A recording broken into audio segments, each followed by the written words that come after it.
Welcome back to The Explainer. Today, we are heading high up into the Peruvian Andes for what is, honestly, an absolutely fascinating detective story.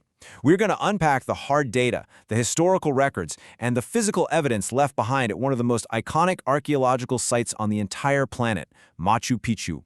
We're going to look at the incredibly genius science behind how it even survived this long, uncover the surprising truth about who actually lived there, and dive into the ongoing, sometimes heated debates over who really built it and why. Okay, let's dive into this. Just think about the sheer geographical impossibility of this place. Machu Picchu sits at an altitude of over 2,400 meters, just perched on this steep, wildly narrow mountain ridge right above the Urubamba River. It's surrounded by sheer, vertical cliffs. It sits precisely on top of active earthquake fault lines, and to top it all off, it's constantly battered by the extreme weather of a subtropical cloud forest. Logically speaking, a stone city built in those kinds of conditions should have literally slid right off the mountain centuries ago. Yet, 600 years later, here it is, remarkably intact. So, how? Well, the answer kind of changes everything we thought we knew about its creators. But actually, before we get to the engineering, we need to clear up a pretty massive historical misconception. If you open up almost any standard history textbook, it's going to tell you that the quote-unquote lost city of the Incas was discovered by a Yale University explorer back in 1911. But we really need to question that mainstream narrative right out of the gate. Because calling it a lost city implies that absolutely no one knew it was up there. And that simply isn't true. The contrast between the official story and reality is pretty stark. On one hand, you have Hiram Bingham, the American historian who undeniably for sure brought Machu Picchu to international attention during his 1911 expedition. But then you have a local Peruvian farmer named Agustin Lizárraga. 9 full years before Bingham ever even set foot on that mountain, Lizárraga had already navigated the dense jungle, cleared out the undergrowth, and stood right there inside the ruins. And we know this for an absolute fact because in 1902, Lizárraga literally wrote his name and the date in charcoal right on the wall of the Temple of the Three Windows. Bingham even saw that graffiti and noted Lizárraga as the discoverer in his private journals, before downplaying it later in his published books. So the main takeaway here? Machu Picchu was never truly lost to the locals who were living right in its shadow. Okay, moving into Section 1, Engineering an Eternal City, and the secret beneath the stones. Because what we actually see above ground at Machu Picchu, that's really only half the story.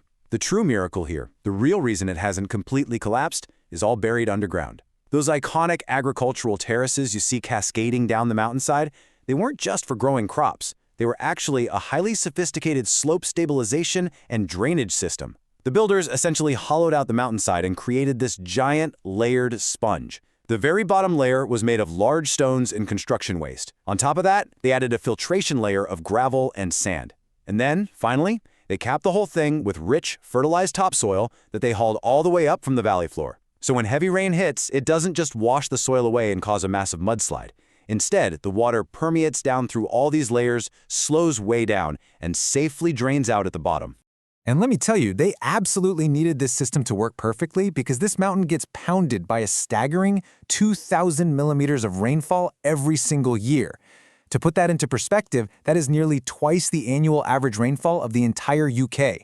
And almost all of it dumps down during a super concentrated 6-month rainy season. To handle that absolute deluge, the urban sector of the city alone features 129 internal drains that are integrated directly into the walls and the floors. Researchers actually estimate that this infrastructure could safely evacuate over 13,000 liters of water per hectare every single year. It is an absolute masterclass in civil engineering, moving water safely away from the foundations and even using the natural geological fault lines as main drainage canals.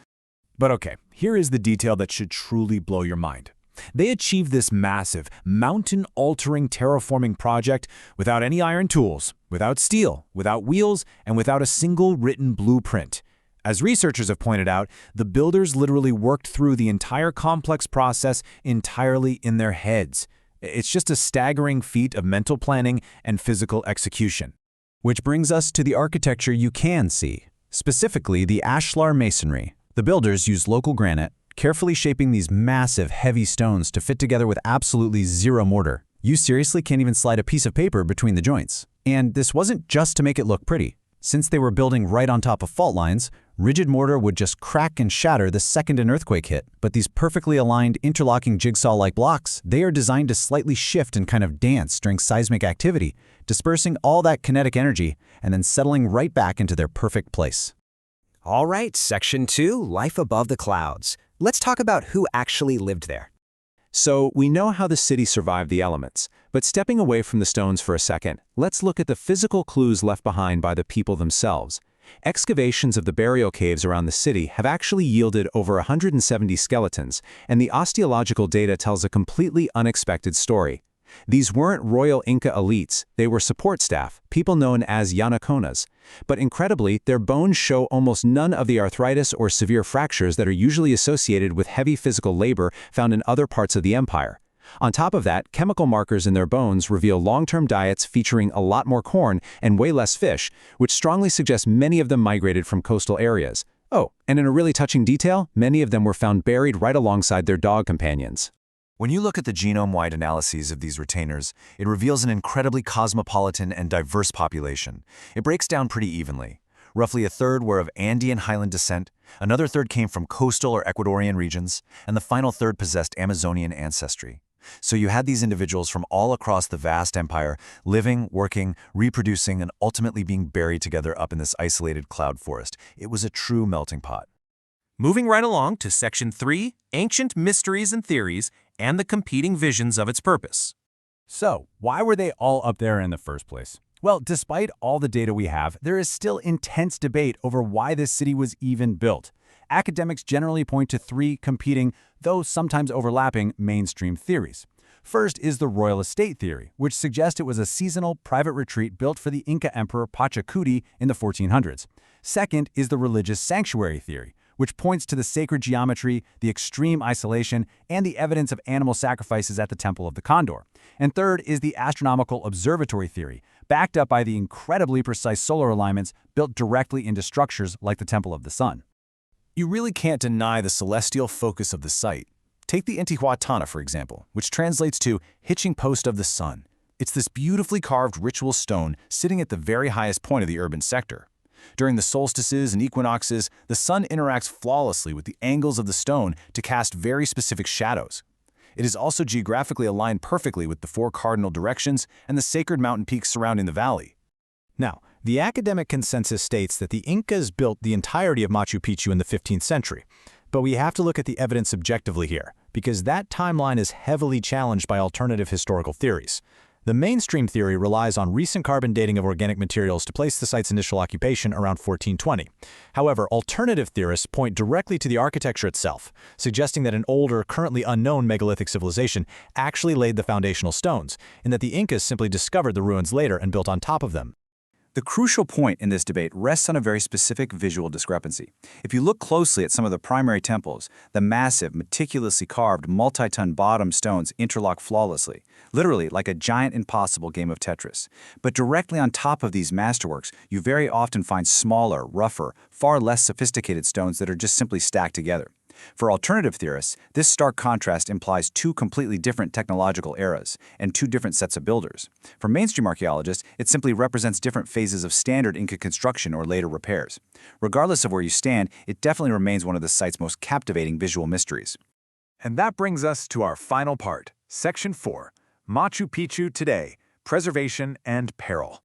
Let's look at the real-world consequences of Machu Picchu's rediscovery and its transition from a hidden sacred sanctuary to a massive global icon. The 20th century was honestly a pretty turbulent time for the site. Following Bingham's 1912 expeditions, thousands of ceramic vessels, statues, and human bones were packed up and taken to Yale University, supposedly for an 18-month study. Well, it actually took exactly 100 years and immense pressure from the Peruvian government for Yale to finally return the very last batch of those artifacts in 2012. Meanwhile, the site was granted UNESCO World Heritage status in 1983, officially recognizing it as a masterpiece of human creative genius. But man, that global fame has come at a massive cost. Today, an astonishing 1.5 million tourists visit Machu Picchu every single year. Just let that sink in. That is a staggering, heavy reality for an ancient, incredibly fragile ruin perched on a precarious mountain ridge. The struggle to balance global tourism with actual preservation is just a constant ongoing battle. Believe it or not, in the past, they actually moved ancient stones to create helicopter landing pads, a practice that is, thankfully, now strictly banned, along with all tourist flights over the site.